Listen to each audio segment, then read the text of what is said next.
మన ప్రభువును లోకరక్షకుడు యేసుక్రీస్తు పరిశుద్ధమైన నామములో దేవునికి వందనాలు. వింటున్న మీకు కూడా వందనాలు తెలియజేస్తూ ఉన్నానండి. దేవుడు తన పోలిక చొప్పున నరులను సృజించుకొని ఆయన వైపు మళ్ళించుకోవాలని కష్టంలో ఉన్నప్పుడు, కన్నీటి మధ్యలో ఉన్నప్పుడు, శ్రమల మధ్యలో ఉన్నప్పుడు, చీకటిలో ఉన్నప్పుడు, అంధకారంలో ఉన్నప్పుడు వారు చేసిన ప్రార్థన ఏదైతే ఉందో, వారు కార్చిన కన్నీరు ఏదైతే ఉందో, వారు మొరపెడుతున్న మొరలు ఏవైతే ఉన్నాయో ఈ దేవుడు విన్నాడంట, చూశాడంట, వాటిని గమనించాడంట. అయితే వీరిని ఎక్కడి నుంచి తీసుకొని రావాలి? ఫరో చేతుల నుండి వారిని తీసుకురావాలి. వీళ్ళు ఒక భయంకరమైన వ్యక్తి దగ్గర పని చేస్తూ ఉన్నారు, ఎట్టి సాకిరి చేస్తూ ఉన్నారు. ఎట్టి సాకిరి చేస్తూ నిట్టూర్పులు ఇడుస్తూ ఉన్నారు. దేవుడు అది విన్నాడు, అది చూశాడు. మోషేని వారిని బయటికి తీసుకురావడానికి ఏర్పాటు చేసుకున్నాడు.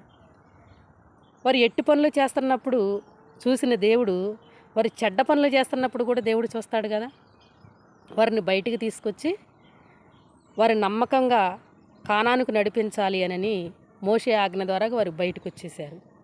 బయటకు వచ్చినాక వీళ్ళకి ఒక క్రమం లేదు. క్రమం లేకుండా అక్రమంగా తిరుగులాడుతూ ఉన్నారు. అక్రమంగా తిరుగులాడుతూ ఎవరికి నచ్చిన జీవితాన్ని వారు జీవిస్తూ ఉన్నప్పుడు దేవుడు బాధపడి, దేవుడు చింతించి వారికి 10 ఆజ్ఞలు ఇచ్చాడు. ఈ 10 ఆజ్ఞలు వారు పాటిస్తే వారు దేవుని వైపు మళ్ళుతారు, అంటే నా వైపు మళ్ళుతారు. నా బిడ్డలను నా వైపు డైవర్ట్ చేసుకోవాలి, నా బిడ్డలను నేను చూపించే మార్గంలో వారు నడిస్తేనే కానానుకు చేరుకుంటారు అని దేవుడు ఆశపడి మోషేని ప్రేమించి మోషేని పిలిపించి 10 ఆజ్ఞలు ఇచ్చాడు దేవుడు మోషేకి. ఈ ఆజ్ఞలు చదివి వారికి వినిపించు.